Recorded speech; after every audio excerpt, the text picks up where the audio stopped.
Council will call this meeting to order. For the record, is September 23rd, 2025 at 4:31 PM. We'll begin this afternoon's work session with roll call attendance. Thank you, Mr. Mayor. Councilman Cavanagh, Here. Councilwoman Little Roberts, Councilman Taylor, Here. Councilman Overton, Councilman Whitlock, Mayor Simison. Here. Next item up is adoption of the agenda.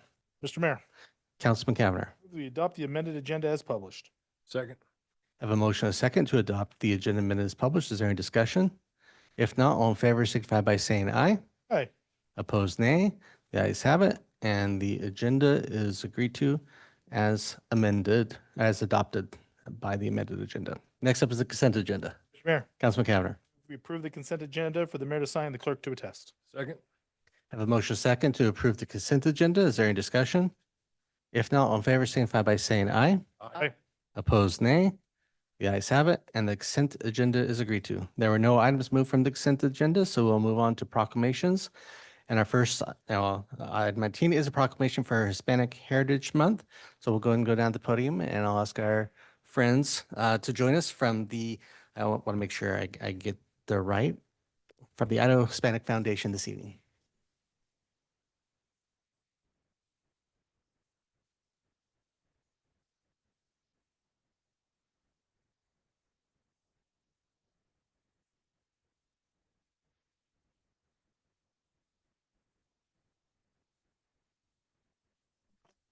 So council, I know Mari and I have been talking about this for a while to make this happen, and we're happy to make it happen today. And I was sharing this last weekend. There was a little celebration at Kleiner Park for those that may have driven by or saw for celebrating Mexican independence. But it's great that we're able to actually do this proclamation for Hispanic Heritage Month. So I'll go ahead and read this and turn it over to Mari, you and your team, okay? All right. Whereas Hispanics have enriched and shaped our national character with traditions that span centuries, reflecting the multi-ethnic and multicultural customs of their communities, while bringing their own distinct and dynamic perspectives to the story of our country. And whereas since the United States first celebrated National Hispanic Heritage Week in 1968 under President Lyndon B. Johnson, and later a month-long celebration in 1988 under President Ronald Reagan, Hispanics have become an integral and thriving part of our diverse community. And whereas this month's theme, Collective Heritage, Honoring the Past, Inspiring the Future, calls us to embrace the rich traditions, stories, and contributions that bind our diverse communities. Through music, art, literature, and shared histories, we recognize the power of our collective heritage to shape a vibrant and inclusive future for all. And whereas in Meridian and across the nation, the Hispanic community strengthens cultural, educational, economic, and political vitality through leadership, entrepreneurship, and cultural events, where families, businesses, and organizations come together to celebrate culture and foster growth. Therefore, I, Mayor Robert E. Simpson, do hereby proclaim September 15th through October 15th, 2025 Hispanic Heritage Month in the city of Meridian, and encourage all citizens to honor the rich diversity of the Hispanic community and celebrate the many ways the Hispanic community contributes to our nation and society. Today is 23rd day of September 2025. On behalf of the city of Meridian, we are proud to present this proclamation to you. So, Mary.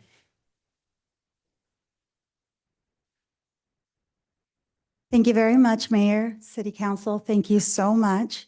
You know, back in 2000, it was less than 4% of Hispanics in Meridian, and now it's about 10%. So 1 in 10 people in Meridian are Hispanic. So yeah, I'm glad we finally made this happen, and that we can recognize not just the history of the Hispanic community in Meridian, but the contributions, the economic contributions and cultural contributions that our community make. Because when we learn about each other and we can appreciate our differences, that's how we build bridges, right? And unity, which is what we want more than anything. So is to continue to learn about each other and grow together.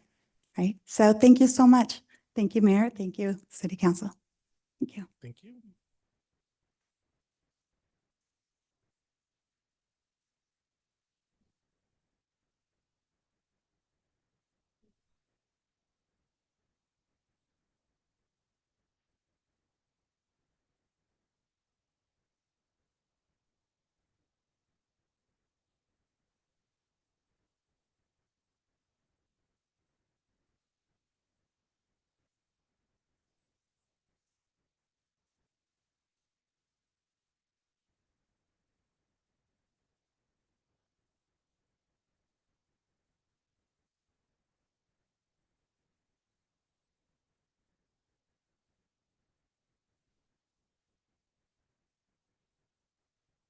With that, we'll move on to item 20, which is agreement between the City of Meridian and PS Mountain West LLC for a no-build covenant on the proposed New Acres Road area. And turn this over to Mr. Stewart.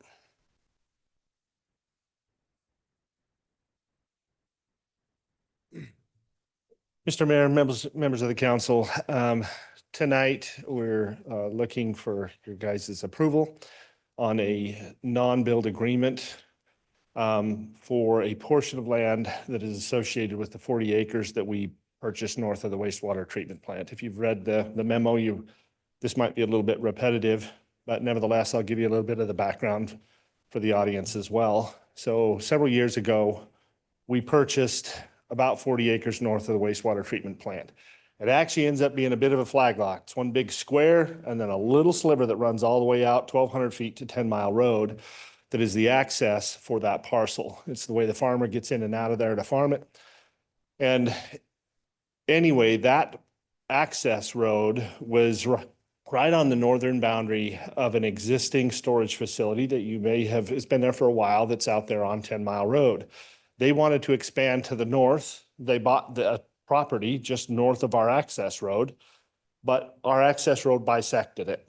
And they came to us and asked us if we'd be willing to consider moving or doing a lot line adjustment, boundary adjustment, and moving our road to their northern boundary. And that way theirs could all be contiguous. We did that. That record of survey has already been done and completed.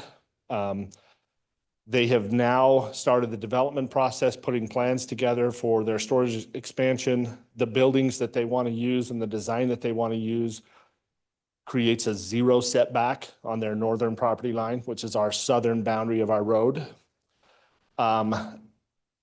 Because of that, the fire code requirements are higher if you have a 0 setback. It's much more expensive to build those added fire protections in the buildings. So they came and asked the city if we'd be willing to consider a no-build agreement in our 25-foot wide driveway. Because if we are willing to consider that, they don't have to go to the expense of adding these very expensive fire code requirements to their buildings. So we looked through that process. Essentially, we don't see anything that would impact us. We're still able to put utilities in there. We're still able to use it as an access road. And so we said we would be willing, as a Public Works Department, to grant that if the City Council approved. So that's why we're here tonight, is to get your feedback or to get your approval. If you have any questions, I'm here to answer them. Thank you. And council, just for the record, we did ask to have this submitted on the agenda because of no upcoming meetings. And I know there's their intention, if this is agreed to try to move this forward before the weather delays them further. Councilman Kavner. Mr. Mayor, thanks. Warren, appreciate the memo. Again, from no benefit to the city, but any risk to the city by us doing this? Anything that you're concerned about or the department's concerned about if we were to support this request? That's a good question. I don't think there's anything that would impact our ability to do wastewater operations on the parcel that we bought and that kind of thing. The only thing I think that you'd have to look at is obviously any kind of an easement like this is an encumbrance on the property. Yeah. If we eventually, well, when the 40 acre, the main 40 acre parcel develops, it'll probably have other accesses to the west and to the north and other ways that we can obtain access. I don't know if the city's ever going to want to dispose of this 25-foot, 1,200-foot long, or 25-foot wide, 1,200-foot long piece, but it'll be less desirable, I suppose, to anybody who might be interested in it if it's got this easement across it. I don't know what the likelihood of that is. May never come to fruition, but that is one potential impact. Mr. Mayor, Councilwoman Lil Roberts. Mr. Mayor, Warren, is there any other property? We're the only property that it accesses, right? There's not an opportunity for anything else to ever need access on that road or need it for any other reason? That is correct. It's the city's access road. It doesn't provide access to anybody else.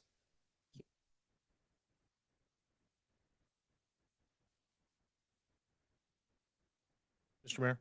Councilman Kavner. Warren, is this a case that you were asked to bring this forth, or is this something that the department is recommending we approve? We were asked by the consultant to consider this. We did. We looked at it. We couldn't see any real scary reason why we shouldn't do this. It's basically us trying to be a good neighbor and try and help this this developer out.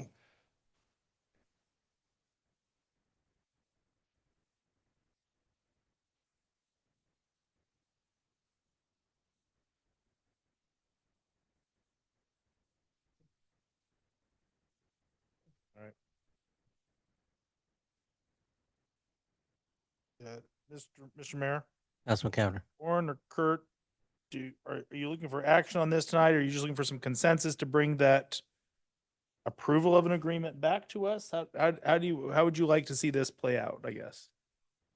Mr. Mayor, Council President Cavanagh, the request is to approve the agreement and authorize the mayor to sign. Mr. Mayor? Councilman Cavanagh. Council, I think I'm generally in support of this. I always have the tendency, right, to worry about the what ifs. Some of us were at a conference today and they talked about Gen Xers and their suspicions about all things that they don't fully understand. I think that's probably where I'm sitting today. However, if the staff thinks this is appropriate and they're recommending it, I'm happy to be in approval of it. And unless there's any other comments, I'm happy to make a motion. Right.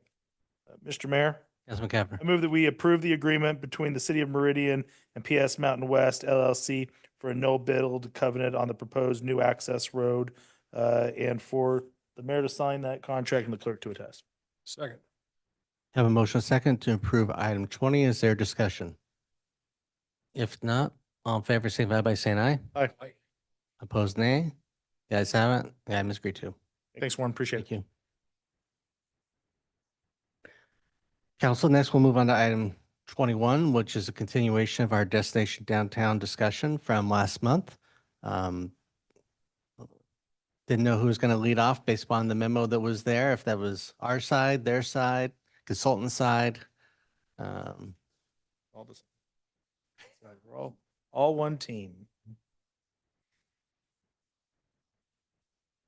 So, Mr. Mayor, Council, I can kick it off real quick as Mr. Danley gets squared away there. So we did meet with Chris and Ashley here a couple weeks ago, 3 weeks ago, maybe even now. And Mr. Danley did put together a majority of the memo that you found in your packet. But again, we've been consulted and working together on the framework part of this conversation. I don't really have a speaking part other than this right now, but I will, and Brian's here as well. Stand for questions, and kind of depending on where the dialogue goes, we're prepared to hopefully address questions and concerns as they arise. But I'll let Chris kind of run through the memo and the framework that we've kind of co-developed. But I'm not trying to take credit for it. It is largely MDC through their consultant. Okay, well, with that, Chris, this is all on your shoulders. Thank you, Mr. Mayor and Council. It's good to see you again. I took up residence up in one of the offices. I figured it'd be easier with as often as I'm here. Hopefully that's okay. Aaron Qualls is online as well. I just had him. Just a reminder, he and Bill Grimes, who were part of the SCJ Alliance team, who was a sub-consultant to us, developed some of the design standards and contributed to many other parts of the plan. So just in case we have some specific questions that come up, he is available with us as well. So I'm going to make this fairly brief. I think Caleb hit it on the head. I just want to advance a few things here really, but again, kind of quick. So I want to share with you just the results of the conversation that we did have, a very fruitful conversation with staff. Myself and Ashley Squires were in attendance to that, and we'll get into some of the details there a little bit. A little bit of the direction, a lot of bit about the direction of what that conversation was, because it was a result of our last meeting here and what you all were wanting to see. And then ultimately, where we can and what are we looking to do from this point. So I just covered this stuff. I don't think I need to touch on it again. But the good news is, I think we had a very good dialogue and came to, I think, at least a framework at this point of how can this move forward. So a little bit of background. You think you've seen some of these things in the past, but just to kind of table set. Again, we have a lot of different terminology and geographies, so to speak. We have that traditional city core that's codified in your development code. We know that we have the neighborhood area. We've talked a lot about the railroad and obviously this overlay of Old Town. So there's all these different terms and phrases that are out there that have various meanings, some of them very specific with respect to the code, design standards, and so on, others zoning code terminology and so forth. But as a result of our effort with you all helping out especially, this is that geography of what we're kind of considering, and this is, I'm going to muddy it again, the downtown within destination downtown. So reminding us that destination downtown overall goes from the freeway to Fairview and actually a little bit above. But in terms of refining the core of downtown, if you will, this is generally where that has landed as a result of all of the different public involvement conversations and the stakeholder engagement and so on and so forth. So nothing new there. Other goals here, fostering infill with the neighborhood, but obviously and certainly trying to respect what already is there. I think we've talked quite a bit about that. We haven't quite got yet to the fun and the experiential part that's in the plan that we'll get to, but that really was that focus in that TCC1 of how do we make this an even more thriving place than what it's become over the years. So again, some of those things, as well as honoring history. We talked last time about the objective of trying to go a little more vertical along the rail corridor. And I was just last week, I guess I should mention this, I was just in a community last week doing work outside of Sacramento and took pictures thinking exactly of Meridian. A little bit different in some of the setting, but pathway, they had a couple, this instance, some other things, it wasn't quite a railroad, but pathway, dining, vertical buildings, setting very similar to kind of how we discussed in Destination Downtown, and a whole lot of people enjoying their evening on a Tuesday night. So certainly, again, sort of illustrative of what the objective here is.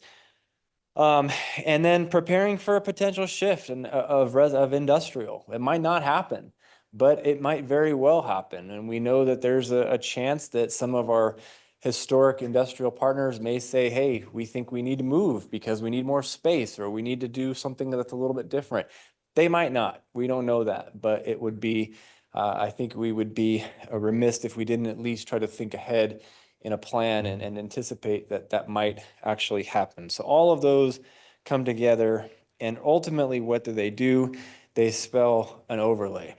That's the general thought that came out of the dialogue between us and staff, that would be the preferred path moving forward on how to get all of this together and working collaboratively between the city's effort and MDC's effort, and of course all the private property owners and so forth, and ACHD as well. So what are those overlay steps? You know them. I don't think that I need to hit this too much, but just again, as a little bit of a sort of level set, starts off potentially with, it needs certainly to be a directive from you all. That's clear first and foremost, but then that process could begin. It's working with staff and your planning commission. That is their role, is to do, at least to do some of the things like this. Getting into civic engagement, getting out there and making sure that we do due diligence by getting the citizens involved. I know that we've done that through Destination Downtown, but in order to fulfill the overlay requirement, it has to be done again and should be done just to make sure that it's robust, supported, and ultimately you have the public willing and wanting this action to take forward. Joint meeting would take place between you and the commission, making sure that everything's sort of ironed out, questions are answered, policies are finalized, and then ultimately public hearing before moving forward, hopefully to adoption. I'm moving through this quickly just because I don't think you need me to belabor that point. Other things that would come from that, then we would get into that design standard component. Now we're getting into the details, right? The directions, so to speak, to the development community. We've had some of that dialogue already. You've seen some of that, but it would then really move forward as part of that overlay. And it would include some of these other areas. Some of them might be lightly touched, some of them may be a little more touched. It depends on preference and how much we want to sort of steer the ship, so to speak, when it comes to future developments in that overall overlay area. But that would be forthcoming. And the objectives of those standards certainly are here: streamlined, predictable, and so forth. I think we've kind of touched on this again. I don't know too much, but well, no, I guess we didn't. So one question that we had, there's three main things we need to get figured out: overlay, getting into the specific of the design standards, and then ultimately it's whether are they guidelines or are they standards? And I think you all know the differences there, but just to make sure, we would want to make certain that whatever is flushed out is clear in one way or another. It could involve the possibility of a design review committee, which could be your P&Z. It could be a separate commission altogether or a committee altogether. But those are the kind of things that need to make their way out of this overall process. But it starts with that overlay. And then the architectural standards manual. So let me take a step back. I missed something. I apologize. Overlay, design standards, or guidance, ASM. Those are the three big ones that we're talking about. So then the ASM gets into the specifics. What are these things looking like, right? You know what that looks like for you, but it would require potentially a new section that covers this new overlay district and gives further illustration to what the objective is. So that's that breadcrumbs, so to speak, on what this would look like. And then ultimately, at the end of the day, here's where we are, action steps. Hopefully, we've answered some of the questions. We have, I think, a good agreement in terms of that framework, just like you asked about 3.5 weeks ago, and move forward with that. And then other things that need to come forward is we're looking forward to having a future discussion on connections on the transportation side. We've not broached that subject yet, and then some of the other things, but that remains to be seen of when that occurs. First and foremost, though, tonight has to do with the decision on an overlay and moving forward. Went through that pretty quick. I don't know if Caleb or Brian, you have anything you want to add. I will just add real quick, they both should get kudos from all of you. Very helpful, very, very instrumental in development of how this would go. I knew we would mess it up, I would mess it up, and they were the bright ones to straighten us out and get us on the right path. So appreciate their help. Thank you. Brian, Caleb, anything to add? Thank you, Mr. Mayor, members of council. At this time, like I said, kind of in my opening remarks, kind of wherever you want to take it, I think I don't disagree with anything that Chris just said, but we have some finer points on some things, depending on where this conversation goes. Maybe one question, just outline the time frame to get to the end point of all this from your perspective. I know we can walk and chew gum at the same time, but what's the reality? Yeah, Mr. Mayor, we actually haven't gotten that far in the development of this. You know, I think to do it right, it is going to take some time. We aren't talking about having, certainly if you roll all of even what Chris just laid out, you know, changing our codes and the architectural standards manual and going through public hearing processes a few months just in and of itself. And we haven't, although we have a foundation in the destination downtown, we haven't really vetted any of those potential standards or guidelines through a process yet. So if I'm ballparking something, probably a year-ish, I would think. Somewhere in there. Council questions? Mr. Mayor, Councilman Cavanagh. Chris, I want to begin because I'm going to come across as critical. I'm not trying to be critical. I appreciate the presentation. My question is this: by taking some of these recommendations, establishing an overlay, implementing standards or suggestions, however we want to, don't we inevitably trade away the ability for the free market to kind of drive development in downtown? Aren't we saying it has to fit in this box to be built here? And I guess what has been sitting in the back of my head is, are we shooting ourselves in the foot to encourage development or redevelopment, as kind of your previous presentations, by saying it has to really fit within this kind of framework? And help me understand what we're gaining by essentially limiting that ability. Sure.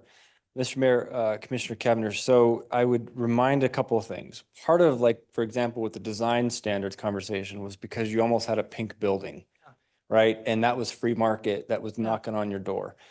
I would say that we oftentimes, through incentivization, right? We throw money at some of the projects to help get them going. That's not entirely full free market either. So there's oftentimes in our code even incentives that we use to try to entice the types of things that we're looking for. So I would say that that can be done in a structured and creative way that doesn't trample on the types of things that you're talking about, still allow a lot of that sort of desires and free market sort of approaches that people think are best. The market's changed. Office space, for example, is not what it used to be 20 years ago. But residential is beyond needed, right? So we've changed in that regard. I don't think that there's any expectation that what comes from an overlay in the design standards that would generate from it are meant to be overly onerous. Certainly not. But they are trying to at least mold a bit what we're trying to get in the downtown environment. Right now, your two tallest buildings are the netting at Topgolf and Shields, not in downtown, right? And so here you have, for example, this incredible pathway that's worked, you guys have worked so hard to try to make happen along this railroad. And it's happening, it's being built. So how do we capture some of that energy and hopefully, again, begin the molding process of what ultimately is codified in this, at least as of now, destination downtown, and what we heard from the public, who have definitely said they want to continue to see downtown be, you know, a vibrant place to live, work, and to recreate. Mr. Mayor, follow up if I may. Councilman Cameron. Chris, this question is not meant to be flippant, but it may come across that way. What's the problem if we have a pink building in downtown? I can't answer that. That wasn't my call. We were asked to answer that question, though. And that question was that there were a lot of people who were, I guess I'll use the word offended for a lack of a better term, that a pink building was coming and that the desire was to not see that come about. And so there's other parts of it. For example, we heard about last time the honoring of history. Well, how do we do that? How do we do that at the same time allow 100% free market approaches? I don't think you can, because if we're trying to ensure that we honor that history, well, then that means we need to have some rules, some standards that at least get something developed that does honor that while still allowing, you know, that freedom of new things. Not everything can look in terms of the oldness of things. Materials can cost. I was just in Galveston, Texas. Talk about historic preservation. It's one of the oldest cities in America. Their preservation goes so far that if you change a window, it actually has to be a window from when that was built. Imagine finding that, right? That's how hard and onerous those standards are. But there's an example, I think, of this healthy discussion that we're having is that rub. I don't know if I wholly answered that, but I value your perspective. So in Yeah. that sense, it is helpful. I think that's the thing that I continue to wrestle with is what is the city's role in guiding some of this? And is it to prevent something that, again, Luke's subjective perspective, we want to prevent something that Luke doesn't like versus making sure that we're making the appropriate land use decisions for our downtown in the future. And I guess I would just add on to that, this isn't new, right? You have a comprehensive plan that spells out what that vision looks like throughout the city. You have design standards and a code and ACS, or I keep saying ACSM, it's my former personal trainer day, sorry, ASM manual that gets very specific on the types of textures and colors and angles and features that are allowed, whether it's in downtown or throughout the rest of Meridian. So I don't see this as necessarily being something that's new. If anything, I think hopefully it's codifying the multiple, in some cases, maybe even competing objectives of the geography that we're talking about. How do they work together in a cohesive way? And I think that's really what the intention is here. I don't know, I should ask Aaron, you're still online, I hope, hopefully. I don't know if you have anything to put you on the spot here, but if you have anything to add, this would be time to add it. Yes, thank you, Chris, and thank you, Mayor and Council. It's a really important question to ask, and in my opinion, it really should be asked throughout the process of how this code ultimately may shape. In the draft, first version standards that we've started thinking about, in some areas there's relief, and in others there's requirements. And to Chris's point, it really was crafted based on existing goals and policies in the comp plan, a strategic plan, historic preservation plan, and other documents that we reviewed, policy documents, before coming up with these draft standards. And in terms of subjectivity, and I can tell you, working with developers and having processed a lot of applications on behalf of cities by developers, predictability is really important and crucial. And that's kind of where the initial draft really tried to address is here's predictable standards. Some there's relief, some requirements, but there's also relief valves. If you can't fit into this box, there is a process for relief. So that's where we've kind of started. But as this goes through, I think those are really good questions to keep asking. So thank you. Mr. Mayor. Councilman Taylor. Chris, just a quick question, and this might be helpful for all of us on council when we're talking about the overlay. We're kind of in the middle of a series of workshop discussions about destination downtown, different topics. We did our second topic with design standards, and then we've come back here and we're talking about the idea of an overlay, kind of working with staff. Are we suggesting that the destination downtown document that's been put together by MDC, that information is what we're hoping to get out of it is potentially an overlay as sort of the end result here, or are we talking about just design standards only? I'm just trying to make sure I'm understanding, are we design standards or the whole picture of the destination downtown work? Right.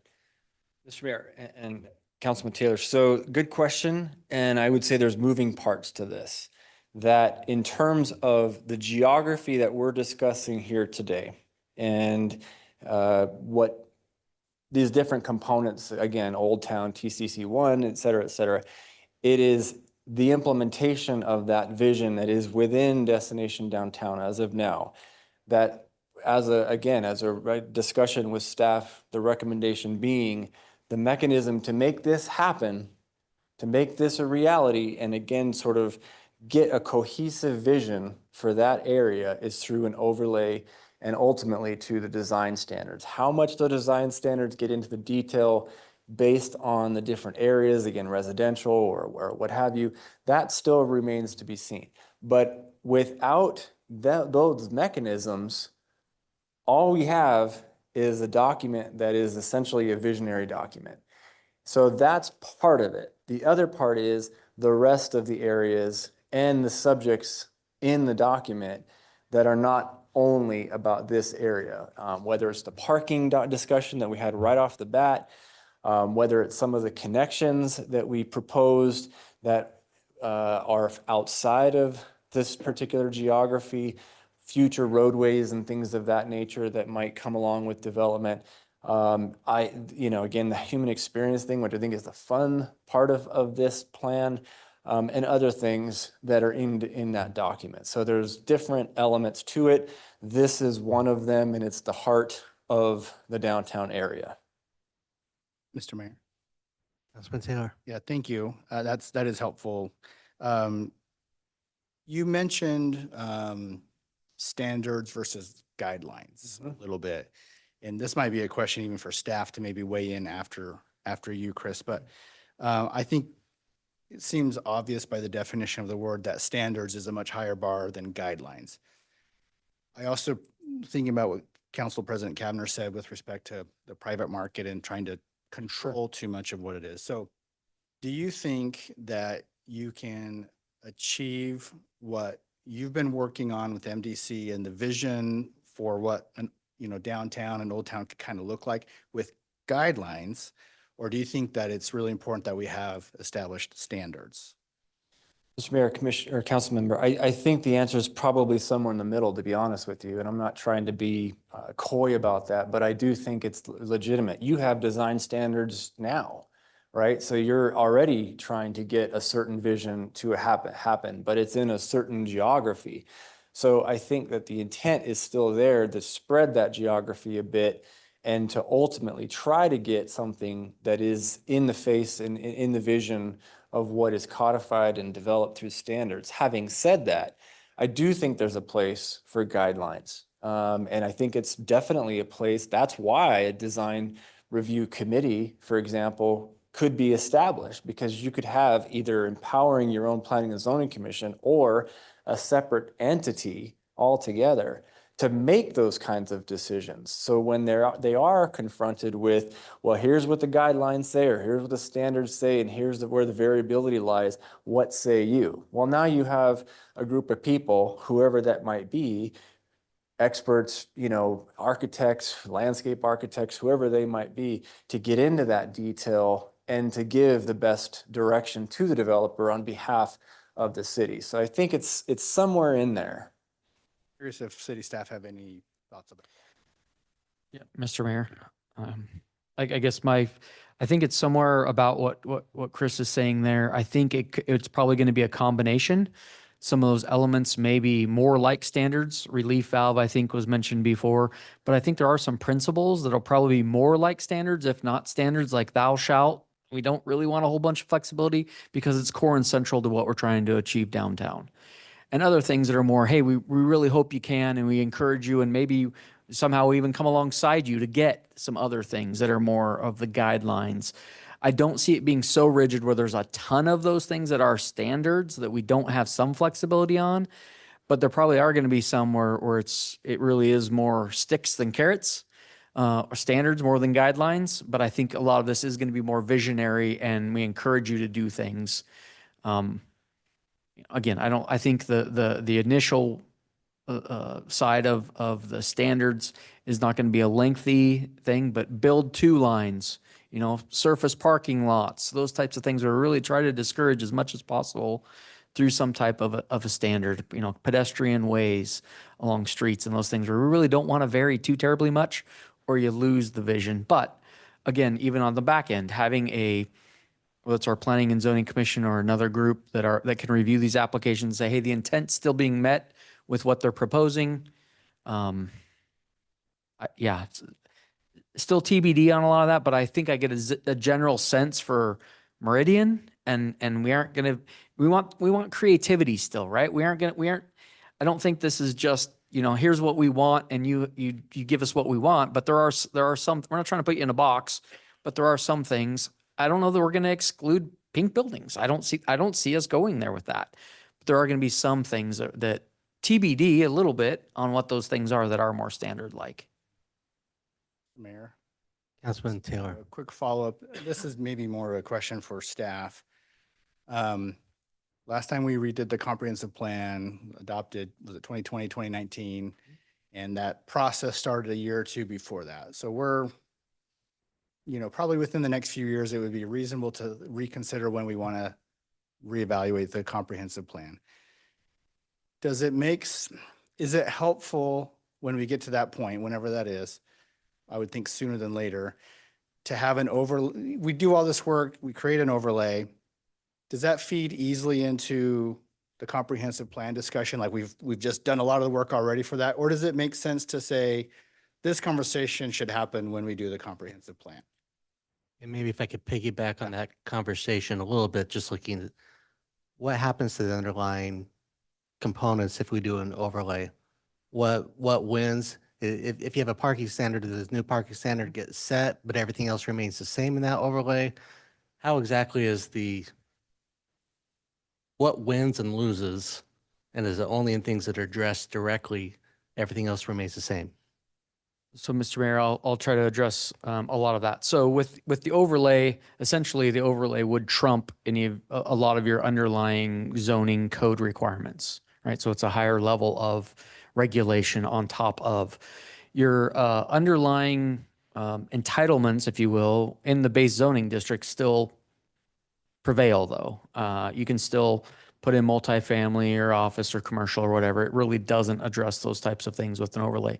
But again, it would trump any, not conflicting regulations, but where there is ambiguity there, the overlay district should address them. And that is what would, again, trump or prevail in those situations. I don't know if that fully answers your question. I'm going to go to the first question before I totally forget. I think, my opinion, yes, we need to do probably some level of an update to our comprehensive plan. Those typically there are more for our community to come alongside. This effort, I think, is a little more, we want some professionals to give us the technical details of how we get there. If council's not sure if our vision for downtown is solid, look at Destination Downtown. If we want to do more outreach for downtown with that, then I would say press pause on this to get that first.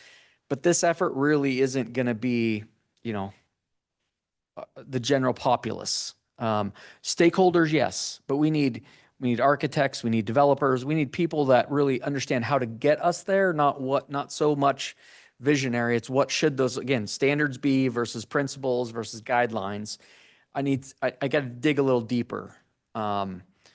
Again, if you're questioning if, our community thinks that what the vision for downtown is stale, then let's do that first and press pause on this effort. But I think I don't really see our vision for downtown changing that much when we do the comp plan update to affect this effort if we move forward with it. Mr. Mayor, Councilman Overton. sounds like I'm going to beat a dead horse here. Just Chris and staff. We have design standards now for these areas, TCC 1, TCC 2, and we have existing businesses that operate in those areas. If we approve an overlay, and this is where I'm probably in the same concern, whether it's guidelines or standards, at what point does it trigger the new overlay if someone in an existing business wants to do a simple remodel or addition to their business, not a complete redevelopment? At what point does it trigger this new overlay and force an existing business to completely change? Mr. Mayor, Councilman Overton. So standards and guidelines, just backing up a little bit, standards are prescriptive and guidelines are subjective. They could get at the same thing, one not being any higher or lower than the other one. One's just usually measurable and one's more, I think this, you think that, we'll meet somewhere in between, which causes a lot of arguments. The city went to standards in 2015 because it created more clear and consistent decision-making, whereas before we had a design guideline manual that was, if you had one staff person reviewing it, you get one answer. If you have another staff person reviewing it, you get another answer. It was very inconsistent. So we were trying to improve that with standards. So one's, again, not necessarily higher or lower, it's one's measurable. The problem we have in an area like downtown now is that the standards manual, the adopted one, is based off of zoning. So if you can have one building follow one set of standards and then have another building right next door follow a completely different set of standards.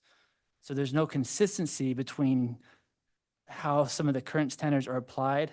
An overlay, again, not necessarily more or less onerous, would apply the same standards to all the buildings within an area rather than being entirely based off of the zoning, which can be, one building, one thing, one building, another thing. And it creates, it's a very hodgepodge in terms of application of guidelines and standards. So the intent behind the overlay is to create some uniformity and consistency in applications of standards, not necessarily to be any more or less restringent. It's just we have a downtown vision and we want to apply something consistent to that area. Hopefully that helps. Mr. Mayor, follow up. Councilman Overton. That helps a little. So my base question is, if they're a business downtown right now and they want to redevelop or they want to remodel or they want to have an addition, there's a certain standard in place. If we allow this overlay to come in, that same business then has to meet the new standards to do any of those that I just mentioned. Is that correct? Mr. Mayor, Councilman Overton, it could be, it doesn't have to be. So some of the suggestions in Destination Downtown were to provide some requirements for thresholds or one freebies. So, you know, one change, no big deal. The next one up to a certain area. And then, yeah, we've had enough of this hazardous waste. We're going to require you to just do something different. But most of the intention is on design principles, not necessarily use. The underlying, like Caleb said before, the underlying use is generally preserved unless they do a rezone. So the intent with a lot of this is to encourage people to do a rezone. It wouldn't force a rezone though. And as long as they don't do a rezone, if they want to do something that isn't necessarily preferred and outside of design standards, you know, look and feel of the building, they'd still allow it to continue. They'd still be allowed to continue operating as they are now. It's look and feel. If I can, I think Aaron online would love to, he's definitely got some things I think that would be helpful to this discussion. Aaron, can you want to hop in? Thank you, Chris. Thank you. That's a really good question to ask. And that is all to be determined, you know, over the next year or so of workshops through your planning commission in this body.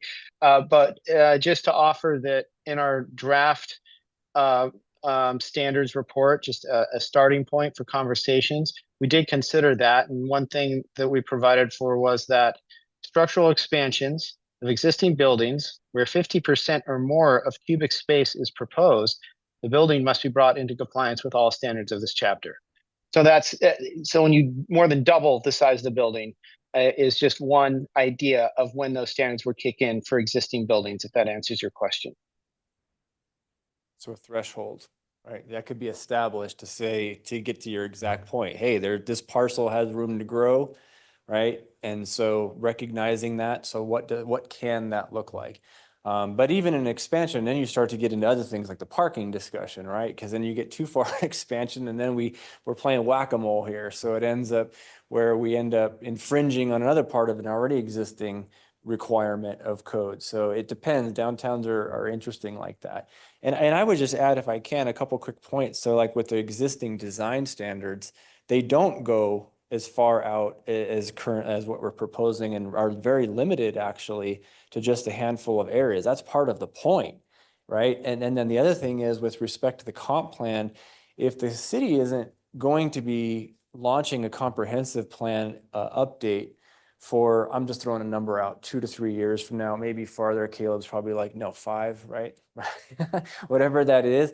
This could be the possibility of a bit of a mini launch, a trial balloon, if you will, to kind of take the temperature of what does the community think of the downtown, which is an expansion of the previous destination, and start to take some of that information and knowledge and all of the different comments that are gathered from stakeholders, business, property owners, et cetera, and hold on to that and think in a couple of years from now, hey, it's time to do that update. And we've already got a really good foothold on what the downtown area is, or even farther, depending on how it goes. But that's just a perspective on how things could go and implement this destination downtown at the same time.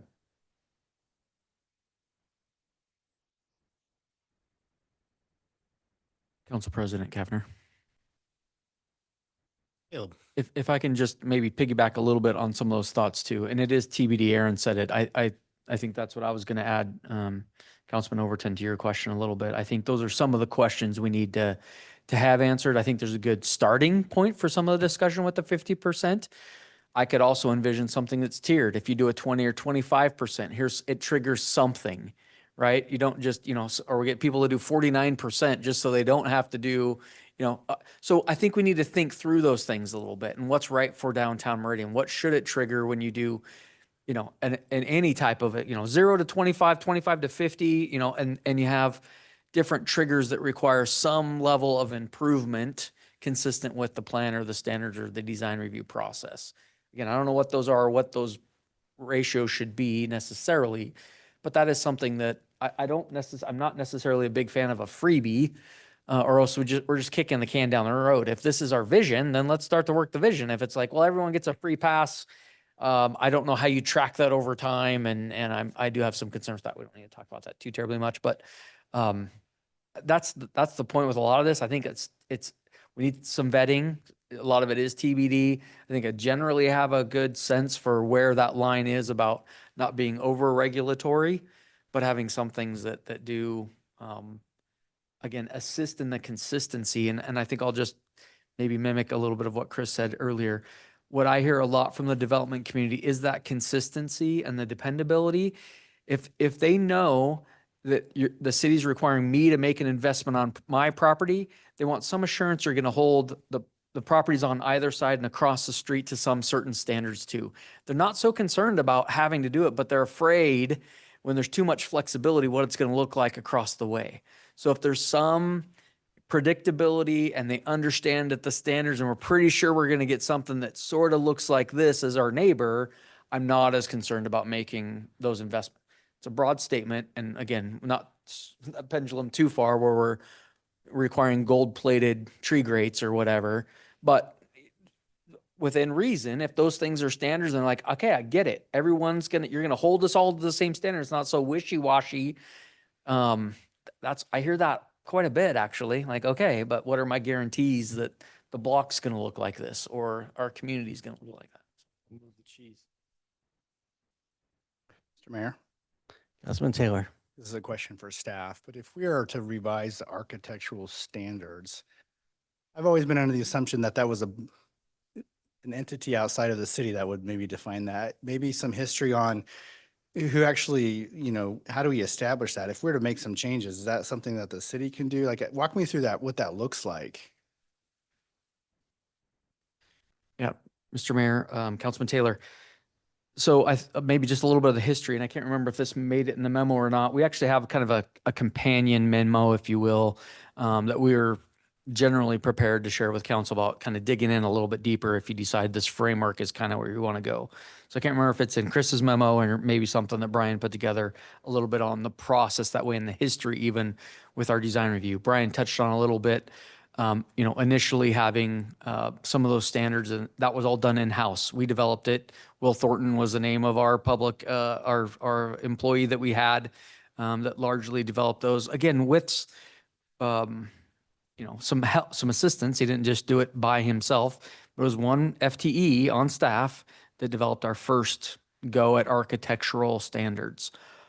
Here, it's probably been almost a decade now. Was it 2015? Where we kind of split the baby a little bit and did what we largely have now, our architectural standards manual. And then the UDC, we have some kind of site design standards. So there are some differences there with what we expect. I know, again, on site with landscaping and trees, and then building materials are kind of a different. Most of that's addressed in the ASM. So how much fenestration you need, roof changes, pitches, materials, those types of things are there. It's us. I do want to be careful with too much of that. So we do have the architectural standards manual. It says standards in the name. And this came up a few weeks ago when we talked about this. There are design exceptions though that you can ask for any of them. And that is where we get into, again, that subjectivity on a planner by planner basis. Okay, you're proposing something in lieu. Instead of windows, I want to put a void there. How do you gauge that if that's appropriate or not? So again, back to your base question, it's us with some serious help. And this is where I'll just, if we're going to go this way, I would like to have a committee, again, of some professionals that are willing to dedicate their time, volunteer, meet monthly at least, if not every week, or some cadence like that, where we can develop something and share that, but have some professionals that can come up with some thoughts that get vetted, or we're going to need some consultant help. But that's going to be done, by the city or with MDC's continued support or something like that. For some consultant help to do that, but it'd be us to develop largely and then implement.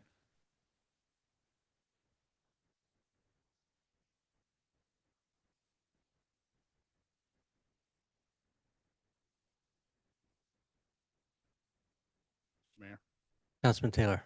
don't mean to take all the time. So, but seems to me, after the last meeting, I was kind of thinking an overlay seemed like it made some sense to explore. I go back and forth about the level of detail, which is why I asked a question about standards versus guidelines. very sympathetic to the notion that Councilman Kavner brought up, which is, do we run the risk of being too controlling in maybe the free market doesn't want to build what we think we want them to build? But I also look at when we approve larger projects in the city, larger developments, out at 10 Mile, 6 months ago or however long it was, and just we kind of look around, we definitely put our fingerprints on it. We kind of look, what do we kind of want to see here? How do we want it to work? How do we want it to integrate with neighboring properties? When we look at this part of Meridian, it's kind of a unique thing. So I think it's appropriate, and I think it would make some sense for the city to provide some guidance to have it look the way we want it to look in terms of as infill development comes and maybe some policies that we want to do. Certainly don't want to be overly prescriptive though, because I think that a personal philosophy, I don't like to be too hands-on in that. I am appreciating the argument about clarity of what we want to see is very helpful and appreciated. So I don't know where that balance is between being flexible and not overly controlling while providing enough guidance that we want to see it. To me, I feel like guidelines on this make some sense. But I'm kind of open to it. But I do think it would be appropriate for us to say, here's how we want it to look. I'm supporting the idea of if we do have a design review committee, I'd like to integrate the historical, our commission on lack of historical commission. They should be part of that, right? So the conversation we had a few weeks ago, how do we make sure that we are having that conversation as part of it? So I see some real value for us going forward to having a committee, however we want to set it up, that we can bring in some other voices in this. Because I think what we want to signal what we'd like to see without telling them how to do it. That's kind of where I'm at. So I think, again, my feedback is I think an overlay is helpful as long as we're not going too far in being too controlling and prescriptive about how it looks. That's kind of my feedback here at this point. Mr. Mayor, if it's helpful, an overlay would just be the tool to implement. So, and there would be code changes to set that up. The next step or concurrent step with that would be to figure out what's too far, what's just right. And council can be as involved in that as they want.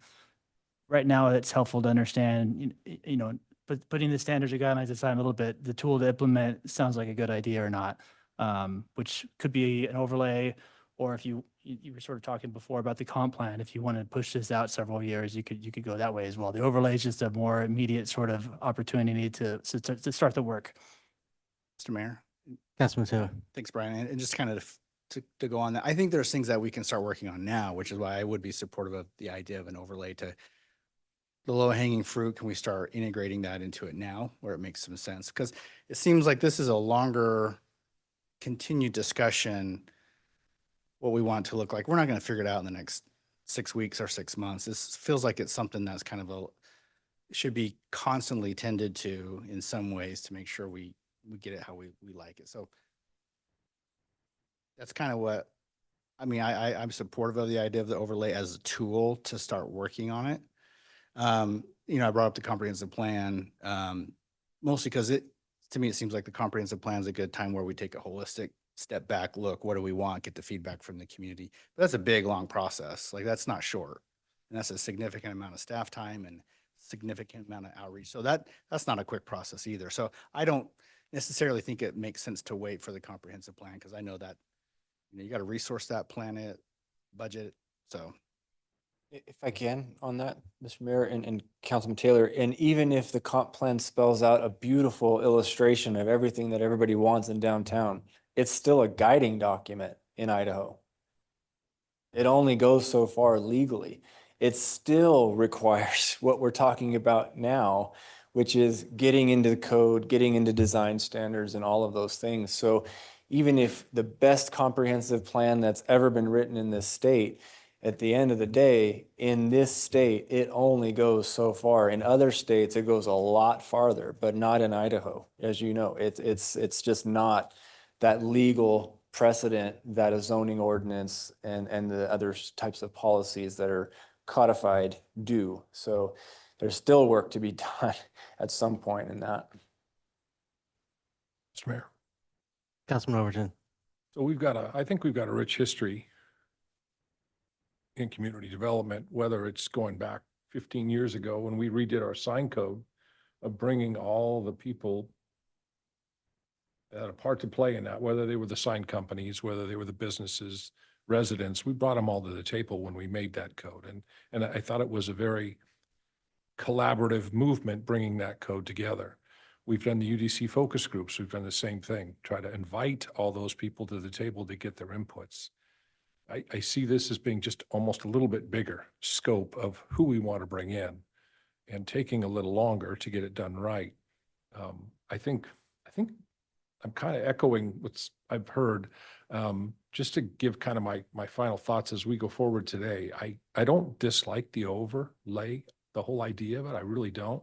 I think much like what we've done at 10 Mile, I think if we have new construction, a new redevelopment, I think we should have a fingerprint on how that's going to get built. And we can have that under that overlay. What I am cautious of is existing businesses that have already invested in our downtown area and what they're going to be held under if they want to do some changes.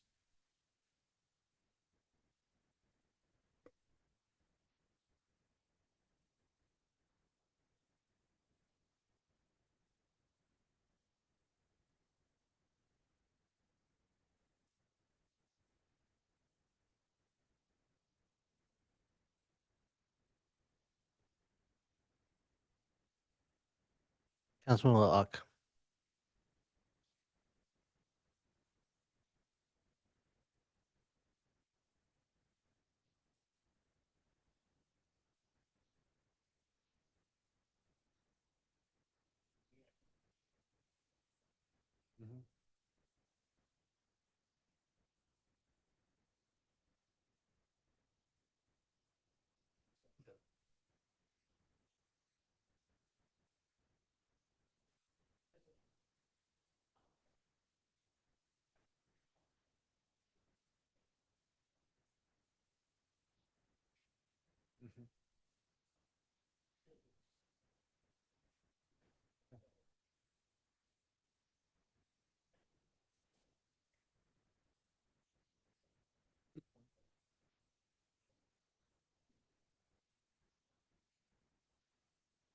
Sure.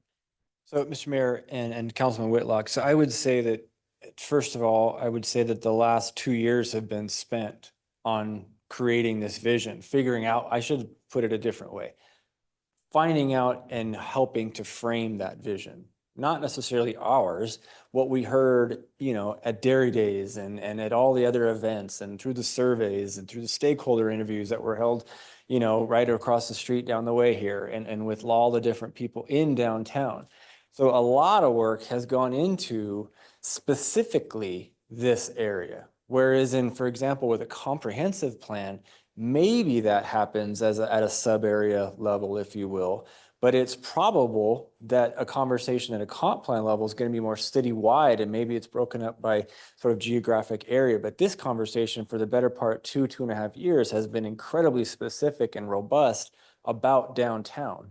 So the vision that is in this document definitely reflects what was heard and reviewed and what the folks who were hired, myself and our team, tried to come up with. And so I would argue that where we are is certainly a reflection of the types of things that we know, again, that we've worked hard to understand. In an overlay process, would we hear more? And would we hear more specifics that might tweak a little bit from what the vision is now? 100%. I'm certainly not going to suggest that we got it 100% right. And so I do think that there's some room, for existing property owners and so forth that can be dealt with. So that's part of my answer. There was something else I had that was really good. And it was around codify, the word codify. So to your point, so that's just me not using a better synonym, right? But the big picture on that is I guess I'll just keep leaning back to all that work, all this effort that's been put forward to get us to this point has to, you know, move into some form of a code, of a standard or guidelines, whatever that ultimately is, in order for it to be realized. So how much it ends up being really black and white, or if there's somewhat gray, I think that the three letters of TBD has been brought up numerous times. It seems to me that that's kind of where things are. And I think that's fair. That's the direction and the point of you all as decision makers, as representatives of your residents and your constituents. So I don't know if you all have a different take on it. I want to maybe just add, you know, or not. I mean, this today you aren't adopting an overlay. We need some, I don't want to spin my wheels though, if there's general support for exploring this, but at the end of the day, there's going to be public hearings. And if you don't like in a year, when we come back and we say, this is what we think we've heard and what we think you're going to like, you ultimately get to say, we're not going to set an overlay, or we don't like this standard, or we want this standard to be a guideline, or this guideline to be a standard, or so there's that process, right? So today really is some general direction. Should we keep exploring this, or foundationally, is it like laissez-faire, let happen what's going to happen? And we do have code today. We already have things that are codified, and we can work within that existing context and keep getting what we're getting. Or do we want to add I don't want to call it another layer, but it is. I mean, it is, it's a little bit more. And we haven't even defined that yet. But again, you have another several bites. I wouldn't take your directions today and then you'll see me in a year. I want to touch base on a fairly regular basis and say, hey, are we headed in the right direction here? But I think that hopefully that gives some comfort. If there's general, you know, I don't even want to say support, interest in this concept, we can move forward a little bit with one of the next things would be come up with a scope. You know, what does this kind of look like? A little bit more of a framework. And again, Brian and I have kind of put something together that if you say, yeah, let's explore it a little bit further, we have adding another layer to that and saying, well, this is what the next step could look like. And maybe to just take it back to last month, I mean, this was really about, if we're going to do something, what was the staff's recommendation on how to do it? So they're recommending an overlay district is if you want to apply, if you want to apply any standards, do you want to go down this process? They may use the destination downtown as the base level, but the, you know, different set of community members or same say may come back with something completely different that doesn't even look like these standards when you go through a process. So I don't think that we're here to suggest that anything that is in destination downtown is what you will get. It may be, or it may be nothing like that. So this just is an overlay district, the right process for this council if you want to move this forward. I know what it was, the iteration element of things. And just real quickly, I think things can certainly be done and undone. You know, we want to have a direction. We want to have momentum towards what a vision is, but that doesn't mean it can't be tweaked along the ways. Or if that vision ultimately in 10, 20 years from now is something that's drastically departed from what we see 2050, there's mechanisms and policies and ways in order to change that and change direction. It happens all the time. So to your point, yeah, it definitely can be changed.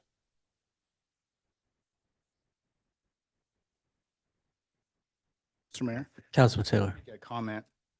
Remember, we had a 10-mile specific plan that was kind of, I don't know if that was an overlay, but it kind of, in some ways, kind of functioned a little bit like it. But we had a couple of projects come through and they were kind of out of step with that plan. But one of my criticisms at the time was that we hadn't updated that plan in so long. It felt like the design standards that we had talked about were maybe a little bit outdated.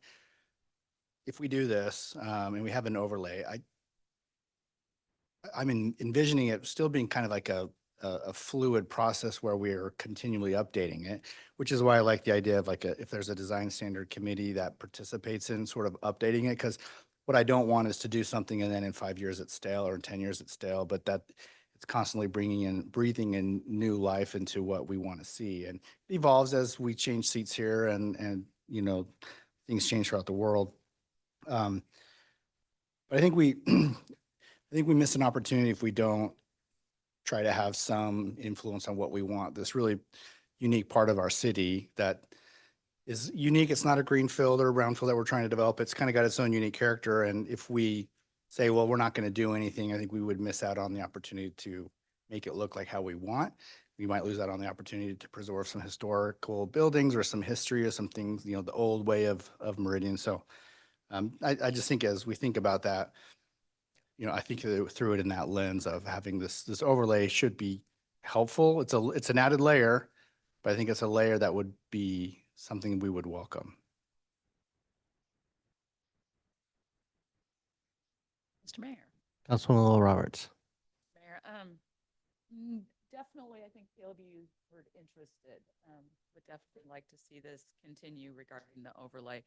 I like the idea. We've talked so much over the years about downtown. I definitely like being able to have maybe more say. I don't know if that's through. We've gone over so many words, standards, guidelines, whatever we end up sorting out. But I'm one of those that it's like, if I was looking at building downtown and I saw a pink building, I'd be like, oh, sorry, I don't want to be next to that. So I like that we have a way of kind of keeping things cohesive and giving it direction. I guess that's kind of what I'm looking at the overlay being able to do. So I would support continued interest in pursuing this. So council, unless I hear, Caleb, can you and then team put together a plan? What kind of what expectations, time frame with that overlay concept? I don't think we need to invite them back next month. It can just be shared with council. And if there's any questions next month, you're happy to answer, but I think we can move on to the next issue and not spend time on the process side of this conversation. Mayor, Councilman I Cavanagh? just want to make sure our partners at MDC are good with that. I assume we're good with that. I just don't want to make any assumptions though. Okay, thank you. Okay. Thank you. See you in November-ish. All right. Appreciate it. Thank you all. Thank you.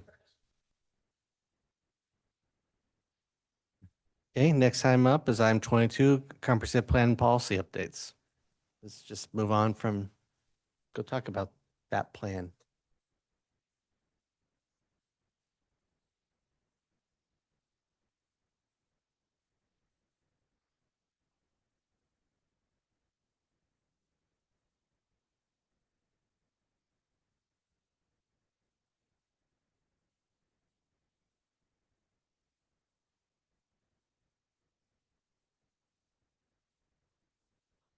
All right. Good evening, Mr. Mayor, members of the council. Carl Anderson, Long Range Associate Planner for the record. So we're talking about comprehensive plan a little bit tonight already. So I'm here before you to present a status update on the implementation of the comprehensive plan as it's currently adopted by the city. So one of the key elements of the comprehensive plan is to revisit those action items that the plan has identified on a regular basis that support the implementation of the comprehensive plan.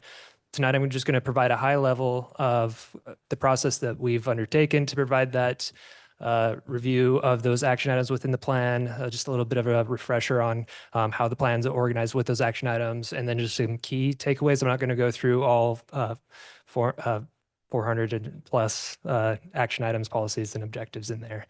But I do want to just kind of hit on some of those key takeaways and then just kind of some next steps. I would like to clarify, staff is not proposing an amendment tonight. This is really just a report kind of on that status. I wanted to make sure that council has ample time to kind of read through those comments and digest that as we move forward. So a little background, the Meridian Comprehensive Plan, as we all know, was adopted in about the end of 2019. Since that time, there have been 5 amendments to the comprehensive plan. The previous status updates of this type was done in 2023. That update was really focused on those policies with a priority of high, medium, or very high. This update was initiated in the spring of 2025. And it focused on all of our action items. So those are those action items that have a policy, so ongoing, medium, very high, high, and low.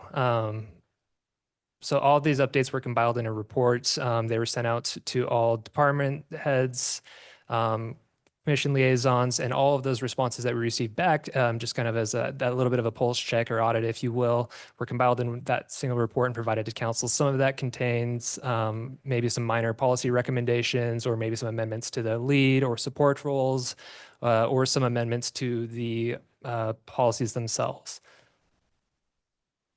So just as a reminder, and as we all know, there are 5 vision elements for the comprehensive plan. Those are all through that public process and developing the Meridian Comprehensive Plan. Those are the elements that drive the comprehensive plan. So they are, premier. The Meridian will be a premier, evolving, livable, vibrant, and connected community. So all of those action items go to supporting those vision elements as identified within the comprehensive plan. These charts here just kind of show you a little bit of a breakdown as far as how the plan itself is organized. So the bulk of this is in the action items. You have the goals, which go to, those are kind of the sub of those vision elements that I just ran through, and then those objectives go to furthering those goals and so forth. Then we have our action items here. The chart on your right will show you that we've got 308 of those that are really just ongoing tasks that are the day-to-day operations that your city staff are working towards in terms of implementing the comprehensive plan.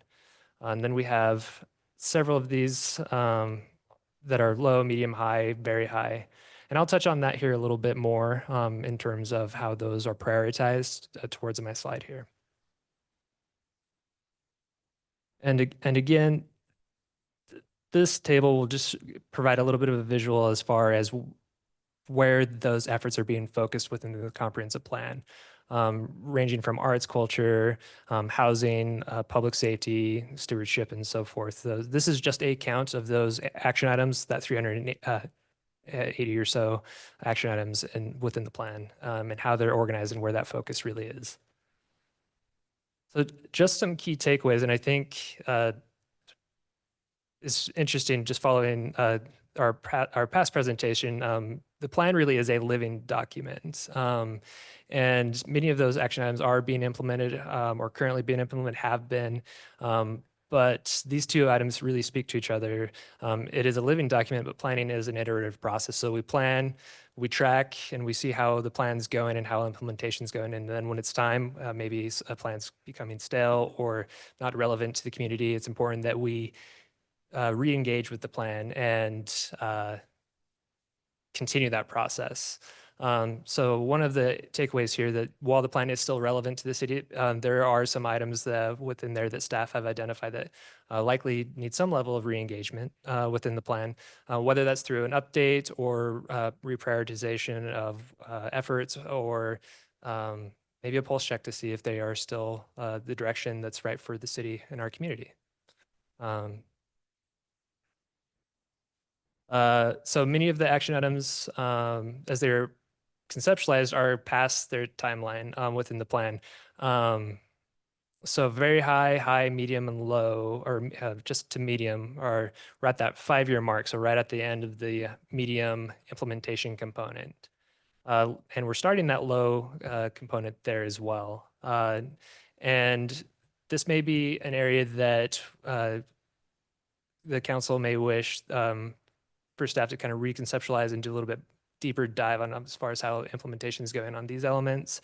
If there are things that we need to rethink about how we're organizing these priorities. Do the timelines that were identified 5 years ago still make sense for some of these tasks? But this is one area that,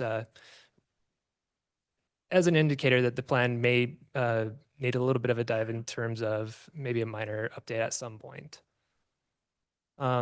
In the future, there may also be an opportunity to consolidate some of these action items, and specifically some of those with that ongoing designation. If there's a place where we can potentially reduce the number of those action items that we have in there, if they're more, if it makes sense to pull them into the strategic plan as it's updated in the future, yeah, just one area that there may be some opportunity to simplify a little bit in terms of just the overall number of action items to ensure that the plan is approachable to our community and our development community. So again, we're not recommending a amendment to the plan as part of this review. We really did want to make sure that we're providing this report to council and that they are contained within the memo to council. Staff do continue to work towards implementing the plan, though we do anticipate some future discussions on alignment with the plan itself and council direction on opportunities and work prioritization on implementing the plan itself. And with that, I'm happy to take any questions that the council may have. I know didn't get into the weeds there on some of those, but that is a lot of text, and happy to answer any questions that the council may have. Thank you. Council, any questions?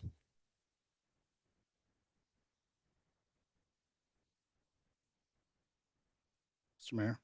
Councilman Taylor. So it's your timeline. You're wanting feedback from us on, and there's a lot here, so I kind of wanted to listen to what you wanted us to focus on, and that's very helpful. What's your timeline on wanting feedback, and what's next for, are we gonna have a more of a, any kind of a more collaborative process, or are you just looking for individual feedback? Give us a sense what specifically you want. Yeah, thank you, Councilmember Taylor. So not necessarily a timeline per se to the overall status update. This is something that our plan calls for us to be to be doing pretty regularly, ideally no more than this 2-year basis. Though, as kind of alluded to, there are some elements that we do anticipate being back before council to workshop a little bit more. One of those elements actually relates to design standards and, downtown design standards, some historic preservation commission and some of the standards within there as well. And some of those are things that council is actively working through and talking through. So I do anticipate that we'll be back forward to talk through some of that and how implementation of the plan is going. In terms of individual feedback, if there's anything that really jumps out from the reports, happy to field questions as they come up. And then also I would encourage council to reach out to those to identify department leads on some of those items too, if you have any questions for them specifically. Mr. Mayor, Yes, Mr. Hood. can I piggyback a little bit on that answer and the question, I guess, a little bit? So this is staff trying to be accountable to the plan and show you what we've been working on over the last couple of years. If there are, more direction, I mean, depending on if there's a budget implication or work plans, but yeah, I want to appreciate department heads and their designees helping us. This is where we're at with this thing. It was designated as a low priority and we haven't done anything with it, or it was very high and we haven't done anything with it, or it was low and we did something with it. So again, it's aged a little bit. We have gone through a pandemic right after it was adopted, basically. So the, immediate stuff didn't necessarily happen immediately. And some of the immediate stuff didn't even happen over the last 5 years. So if there's some of that direction, if you want to say, I mean, this is the community's plan. And at the time, those elected officials said, these are the things we should be working on as a city. I'll just reiterate, of the 400 plus policies, 380, some of them are ongoing. And I think we do a pretty good job with the ongoing ones. We haven't made as much headway maybe on some of the ones that are real actionable things that are outside of what we do day to day. But that's what we're trying to get in front of you is here's our report out of what we've done over the last 24 months or so. And again, as a body, if you're like, hey, this was designated low 5 years ago, but man, this is what we should be working on now, or was very high then, should be low now. It's not necessarily the time and place for that right now, but those are the types of things start to think about, and you can give us that feedback or as appropriate with the various departments. But yeah, this is us just, again, trying to be transparent in what we're working on. And yeah, I'll report out more than asking for a bunch of feedback, but we'll take whatever feedback you have whenever you have it.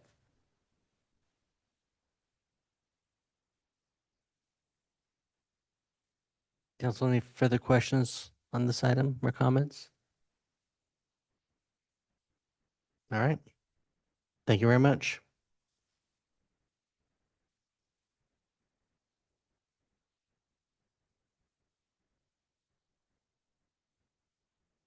With that, we'll move on to item 23, which is ordinance number 25-2098. Ask the clerk to read this ordinance by title. Thank you, Mr. Mayor. This is an ordinance amending Meridian City Code, Section 823, regarding the definition of address subdesignation, adding to Meridian City Code, Section 823, new definitions of dwelling, accessory dwelling, primary and dwelling, multi, directing the codifier to alphabetize the newly updated terms, amending Meridian City Code, Section 827E2, regarding addressing multiple dwelling residential developments and multi-tenant commercial developments, amending Meridian City Code, Section 827E11, regarding addressing primary and secondary dwellings, amending Meridian Code Section 827E12B regarding addressing corner lots, repealing conflicting ordinances, and providing an effective date. Thank you. Council, you've heard this ordinance read by title. Is there anybody that would like it read in its entirety?